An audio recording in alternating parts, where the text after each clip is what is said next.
This is a CBS News Special Report. I'm Jeff Glor in New York, and we are hearing now from Rex Tillerson, who was just fired today as Secretary of State. Let's listen. Is to ensure an orderly and smooth transition during a time that the country continues to face significant policy and national security challenges.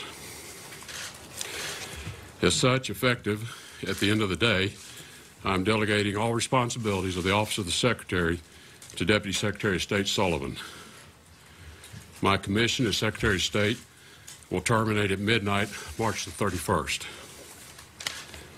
Between now and then, I will address a few administrative matters related to my departure and work towards a smooth and orderly transition for Secretary of State designate Mike Pompeo.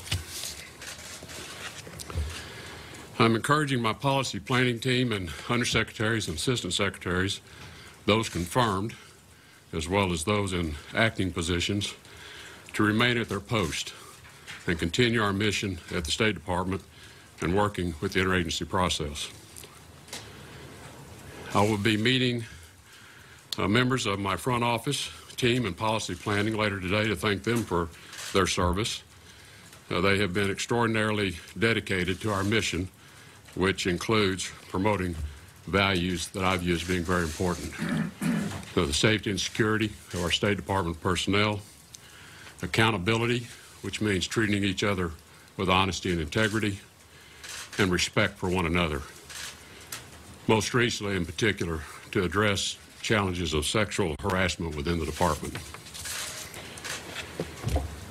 I want to speak now to my State Department colleagues and to our interagency colleagues and partners at DOD and the Joint Chiefs of Staff, most particularly.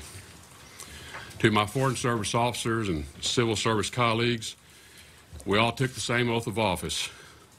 Whether you're a career, employee, or political appointee, we are all bound by that common commitment to support and defend the Constitution, to bear true faith and allegiance to the same, and to faithfully discharge the duties of our office. As a State Department, we are bound together by that oath. We remain steadfast here in Washington and at posts across the world, many of whom are in danger-pay situations without their families.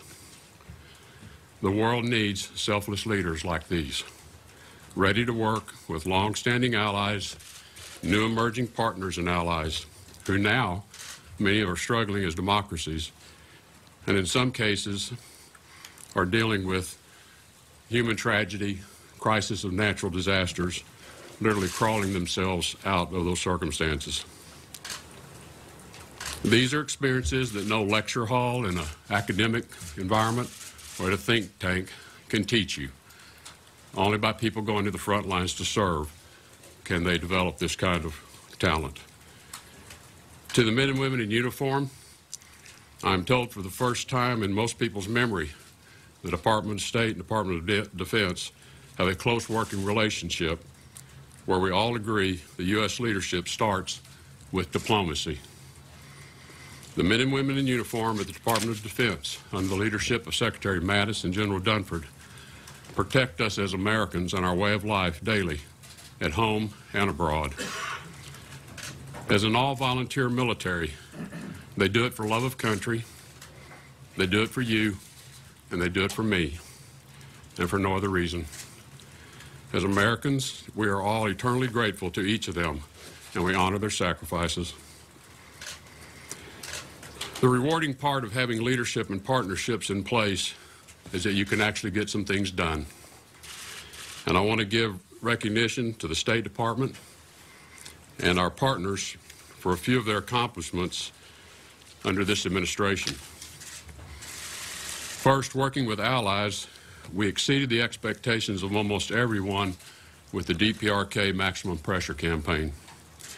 With the announcement on my very first trip as Secretary of State to the region that the era of strategic patience was over, and we commenced the steps to dramatically increase not just the scope, but the effectiveness of the sanctions. The Department undertook a global campaign to bring partners and allies on board in every country around the world, with every embassy and mission raising this to the highest levels and at every meeting I've had throughout the year, this has been on the agenda to discuss.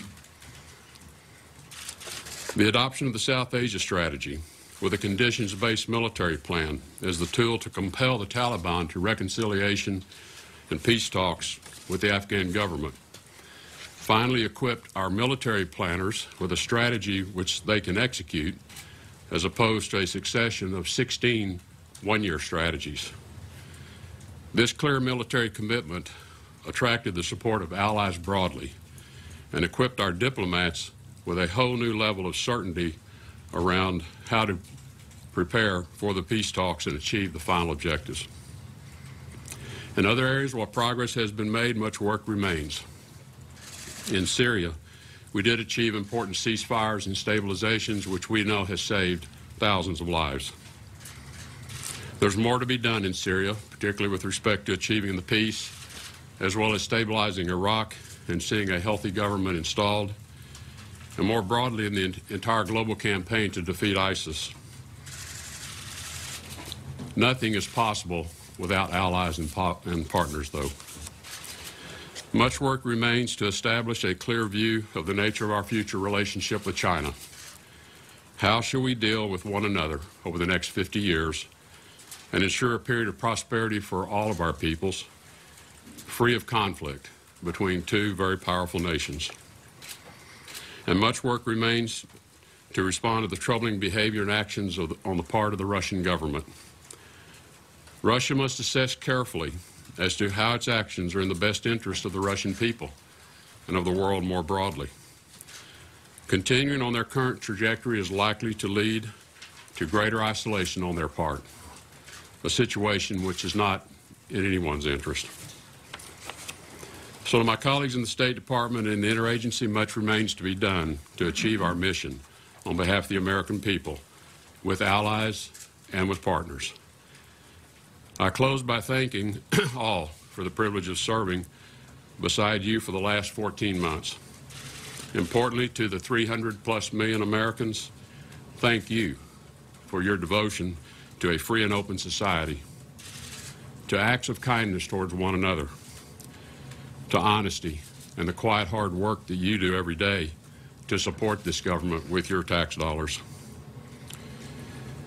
All of us, we know, want to leave this place as a better place for the next generation. I'll now return to private life as a private citizen, as a proud American, proud of the opportunity I've had to serve my country. God bless all of you. God bless the American people. God bless America. Mr. Secretary, Outgoing Secretary of State Rex Tillerson leaves the room without taking questions there. The Secretary spoke for a little more than 10 minutes, sounded winded and emotional at times after what has understandably been a difficult 24 to 48 hours here or more since finding out just this morning after being called back from Africa that he was being removed as Secretary of State, and Mike Pompeo will be the new Secretary of State. This morning, the President tweeted Mike Pompeo, Director of the CIA, which he is currently, will become our new Secretary of State. Thank you to Rex Tillerson for his service. The President later spoke to reporters outside the White House and said that Rex Tillerson will, quote, be much happier now. Pompeo's deputy at the CIA, Gina Haspel, will succeed him as director of the CIA. She becomes the first woman to lead the CIA. Margaret Brennan was in the room as Rex Tillerson made his farewell speech. He will delegate all his authorities by the end of today, but maintain his commission through the end of the month. Margaret? Jeff, you're right, and the way you described the Secretary's voice as wavering there is absolutely correct. This was clearly a difficult thing for Rex Tillerson to say publicly after being so publicly fired today.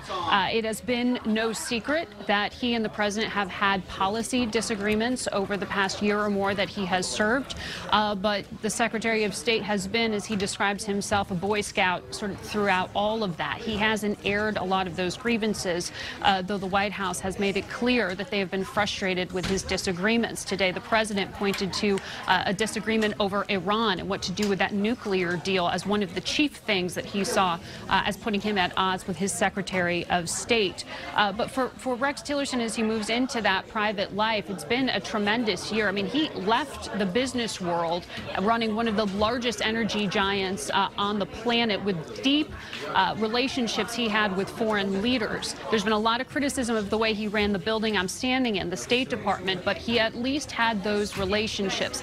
Now the CIA director moves into this spot on the cusp of what is a massive diplomatic undertaking with North Korea, and questions about whether this building, the diplomats that are trained to serve and to lay the groundwork for these kind of diplomatic projects, will be playing much of a role, if at all, in that undertaking. There's a lot of questions right now about the process and the trajectory of U.S. foreign policy now that Rex Tillerson is leaving.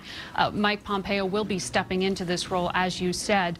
Rex Tillerson not answering the question of exactly when he was informed he had been fired, but did say he had received a call from the president today around noon. That, of course, was hours after that tweet was posted to the president's account. All right, Margaret Brennan, who was in the room there as Rex Tillerson said goodbye. Margaret just interviewed Rex Tillerson for 60 Minutes and, of course, also interviewed Mike Pompeo on Face the Nation. We'll hear more from Margaret about both of those interviews and both of these men and the new roles they'll be taking on. Rex Tillerson in private life and Mike Pompeo as the new Secretary of State later tonight on the CBS Evening News. Also much more on your local news on this CBS station and our 24-hour streaming news service, CBSN. For now, I'm Jeff Glor in New York. For news 24 hours a day, go to CBSNews.com.